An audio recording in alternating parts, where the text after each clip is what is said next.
Hello guys, तो चलिए आज बात करते हैं superstar power star Pawan Singh versus Upendra Kushwaha. हाँ, वही पावर स्टार जो उपेंद्र कुशवाहा को काराकाट लोकसभा चुनाव में एक नया राजनीति मोड़ दे दिया था। उपेंद्र कुशवाहा को भी लगा था कोई शेर है, कोई पावर है जिसको लोग पावर स्टार कहते हैं, तो सच में उसके पास पावर है। तो काराकाट की लोकसभा चुनाव का पूरा माहौल बदल दिया था। वही पावर स्टार को आज एमएलसी का टिकट देके बीजेपी ने उसको जिस तरह से एमएलसी का टिकट देके झुनझुना धरा दिया है और उसके पवन सिंह के फैंस को, ऑडियंस को, लोकप्रियता को शांत करने की कोशिश की गई है। आज पवन सिंह को जिस तरह से आगे बढ़ने से रोका गया है, आपको क्या लग रहा है? पवन सिंह का कद नहीं था एमएलसी के बराबर। जो आदमी लोकसभा चुनाव का माहौल बदल सकता है, विधानसभा चुनाव का माहौल बदल सकता है, राज्यसभा का जब चुनाव आता है माहौल तो लोग का डिमांड रहता है कि पवन सिंह को टिकट मिले, लेकिन टिकट कितना मिला? उपेंद्र कुशवाहा को। क्या लगता है आपको इस राजनीतिक गलियारों में? क्या लग रहा है पवन सिंह के साथ गलत नहीं हो रहा है? चलिए इस वीडियो में बात करते हैं कि किस तरह से पावर स्टार पवन सिंह को बीजेपी के द्वारा दबाया जा रहा है। जिसका कद इतना बड़ा है उसको आज झुनझुना धराया जा रहा है और पावर स्टार यहां पर चुप क्यों है? क्या पावर स्टार के पास भी ये मजबूरी है या फिर पवन सिंह का इतना ही कद है कि एमएलसी बराबर है? और सबसे बड़ा मुद्दा कि जो टिकट एमएलसी का उपेंद्र कुशवाहा के बेटे दीपक प्रकाश को मिलने वाला था, आज वो पवन सिंह को कैसे मिल गया? कब से आता हुआ ये कंट्रोवर्सी, लोकसभा से आता हुआ ये कंट्रोवर्सी आज एमएलसी पे जाके किस तरह से खत्म हुआ? और जो उपेंद्र कुशवाहा जिस पार्टी में रह के आज उस अपने बेटे को टिकट नहीं दिलाने पर जिस तरह से अगले पगले हो रहे हैं, पवन सिंह का इस पे चुप्पी। चलिए इस वीडियो में बात करते हैं। आपको क्या लग रहा था? बीजेपी ने पहले पवन सिंह को आसनसोल से टिकट दिया, लेकिन खेल ऐसा घुमा कि पवन सिंह ने वहां से चुनाव लड़ने से मना कर दिया और सीधे एंट्री ली बिहार की काराकाट सीट पर। अब यह जनता के मन में एक बड़ा सवाल है, क्या बीजेपी चाहती तो पवन सिंह को बिहार में किसी सेफ सीट से टिकट नहीं दे सकती थी? लेकिन टिकट किसे मिला? एनडीए के पार्टनर उपेंद्र कुशवाहा को। राजनीतिक पंडित कहते हैं इसे। यह पवन सिंह के बढ़ते राजनीतिक कद को रोकने की एक सोची समझी राजनीति थी। बीजेपी जानती है कि पवन सिंह के पास वो यूथ पावर और ग्राउंड पुलिंग क्षमता है जिससे वो बड़े बड़े नेताओं के पसीने छोड़ा दे। काराकाट में जब पवन सिंह निर्दलीय चुनाव उतरे तो उन्होंने उपेंद्र कुशवाहा के वोट बैंक में ऐसी सेंध मारी कि कुशवाहा तीसरे नंबर पर घिसक गए। जनता के बीच यह नैरेटिव सेट हो गया कि पवन सिंह को जानबूझकर दबाया जा रहा है ताकि जातिगत समीकरण के सहारे उपेंद्र कुशवाहा जैसे सीनियर नेताओं को राजनीतिक तौर पर जिंदा रखा जा सके। आप देख सकते हो किस तरह से बीजेपी का ये क्रोनोलॉजी समझो, किस तरह से पावर स्टार पवन सिंह को शुरू से ही दबाने की कोशिश की जा रही है।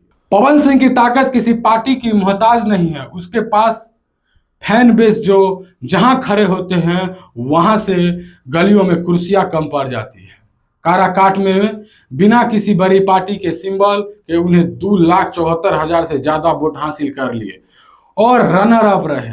यह दिखाता है कि उनके नाम में वो दम है जो सीधे वोट बैंक में बदल सकता है। कुशवाहा जी के पास भले ही पवन सिंह जैसे रैलियों वाली भीड़ ना हो, लेकिन उनके पास लवकुश मतलब कुशवाहा कुर्मी समीकरण का एक ठोस वोट बैंक है। नीतीश कुमार और बीजेपी दोनों जानते हैं कि बिहार विधानसभा और लोकसभा में अगर ओबीसी वोटों को सामना है तो उपेंद्र कुशवाहा को साथ रखना मजबूरी है। ये बात बीजेपी को भी पता है कि उपेंद्र कुशवाहा को आज इतना झेल भी रहा है, उतना सर पे चढ़ा के अगर बीजेपी रखा हुआ है, क्योंकि बीजेपी को भी पता है कि ओबीसी वोट बैंक इसी के बांध से आएगा। और पावर स्टार को इस तरह से अभी तक दबा के रखा गया था, क्योंकि पवन सिंह वो पावर है जिसको रैलियां की जरूरत नहीं है। वो जहां शुरू होते हैं लाइन वहीं से खड़ी होती है, भीड़ वहीं इकट्ठा हो जाती है। That's power of power star Pawan Singh. भले वह खुद चुनाव हार जाए, लेकिन उनके पास गठबंधन को नफा नुकसान पहुंचाने की दिल्ली तक की सेटिंग है। दोस्तों, सबसे पहले क्रोनोलॉजी और पावर का अंतर समझिए। पवन सिंह कौन है? वो शख्स जो बिहार यूपी किसी भी कोने में पैर रख दे तो लाखों की संख्या में भीड़ बिना किसी पैसे गाड़ी खींची चली आती है। उनका कद इतना बड़ा है कि देश के सबसे बड़े सदन यानी लोकसभा या राज्यसभा में उनकी मौजूदगी होनी चाहिए थी। जनता चाहती थी कि पवन सिंह संसद में दहाड़े पूर्वांचल और बिहार की आवाज को दिल्ली के गलियारों में गूंजने दे, लेकिन उन्हें दिया गया क्या? एमएलसी का टिकट।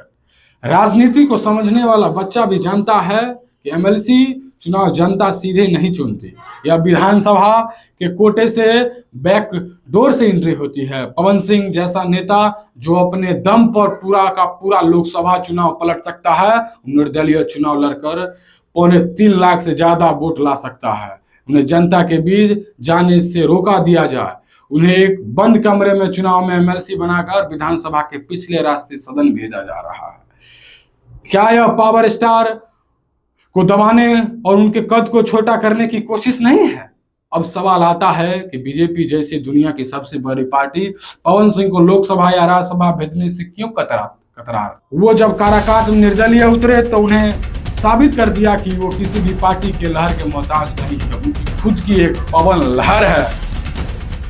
जब पवन लहर आंधी आता है, कोई नहीं टिकता है। उसका एक ऐसा वर्चस्व होता है, एक ऐसा माहौल होता है, उसके सामने बड़े बड़े धुरंधर साइड हो जाते हैं। That's power star Pawan Singh. BJP के अंदर बैठे कुछ बड़े सिंडिकेट नेताओं को डर है कि अगर पवन सिंह लोकसभा पहुंच गए तो या राज्यसभा चले गए तो वह बिहार के सबसे बड़े राजपूत और यूथ लीडर बनकर उभरेंगे। फिर पटना से लेकर दिल्ली तक के कई बड़े नेताओं की दुकानें बंद हो जाएगी। इसलिए एक सोची समझी राजनीति के तहत उन्हें सांसद से दूर रखा जा रहा है। उन्हें बिहार के अंदर ही एक एमएलसी की सीट देकर बांधने की साजिश रची जा रही है, ताकि वह बिहार से बाहर न निकल सके और उनका राजनीतिक दायरा शिफ्ट किया जाए। राजनीतिक पंडित से बीजेपी का लॉलीपॉप थ्योरी कह रहे हैं। लोकसभा चुनाव में पवन सिंह को रोकने की कोशिश नाकाम रही। पवन सिंह ने एनडीए के उम्मीदवार को तीसरे नंबर पर डाल दिया। बीजेपी को समझ आ गया कि पवन सिंह को पूरी तरह से नजरअंदाज किया तो आगामी विधानसभा चुनाव में भारी नुकसान हो सकता है। इसलिए यह एमएलसी का टिकट कोई इनाम नहीं है, बल्कि एक पॉलिटिकल डैमेज कंट्रोल है। यह पवन सिंह के फैंस को शांत करने का एक तरीका है, ताकि फैंस कहे कि देखो भाई को टिकट मिल गया। लेकिन असली बात तो यह है कि पवन सिंह के मुकाबले यह पद बहुत छोटी सी चीज है। जिस शख्स का कद आसमान छू रहा हो, उसे आप जमीन की एक छोटी सी क्यारी सौंप रहे हैं। राज्यसभा का टिकट देकर उन्हें देश के सबसे बड़े नेताओं की कतार में खड़ा किया जाया है, लेकिन उन्हें स्थानीय राजनीति की दलदल में उलझाए रहने का पूरा गेम प्लान तैयार हो चुका है। आपको क्या लग रहा है? जिस तरह से पावर स्टार को रोकने की साजिश है, रंजिश है, पवन सिंह के पास भी एक मजबूरी है, क्योंकि पवन सिंह के पास भी इतने सारे केस चल रहे हैं, इतने सारे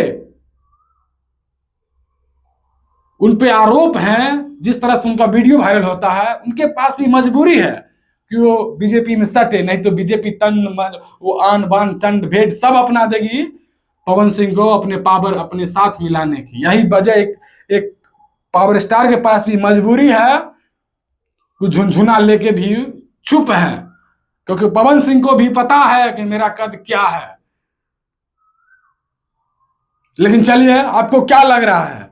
क्या पावर स्टार का कद यही एक एमएलसी बराबर है, या फिर वो दिल्ली में बैठने वाले लोकसभा में बैठने वाले लोग हैं?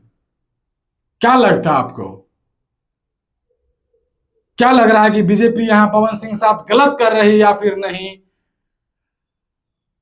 और जो टिकट उपेंद्र कुशवाहा के बेटे दीपक प्रकाश को मिलने वाला था। क्या लग रहा है वो टिकट पवन सिंह को मिला, क्या लगता है कि वही दीपक प्रकाश और पवन सिंह का बराबरी हो जाएगा? दीपक प्रकाश के बराबरी पवन सिंह उसके बराबर है? आपको क्या लग रहा है कद पवन सिंह का इतना छोटा है? चलिए इस सब बारे में आप लोग क्या सोचते हैं अपनी राय कमेंट में दे देना। लेकिन मेरी यही मानना है कि पावर स्टार में इतना पावर है कि बीजेपी को भी डर है, इसे बैर ठीक नहीं। और पवन सिंह भी इतना दिन से चुप रहे, ये भी एक बहुत बड़ी साजिश है, उनको जबरदस्ती चुप कराया जाए, उनके पास भी मजबूरी है। चलिए आप लोग इसके बारे में क्या सोचते हैं अपनी राय कमेंट दे देना। चलिए।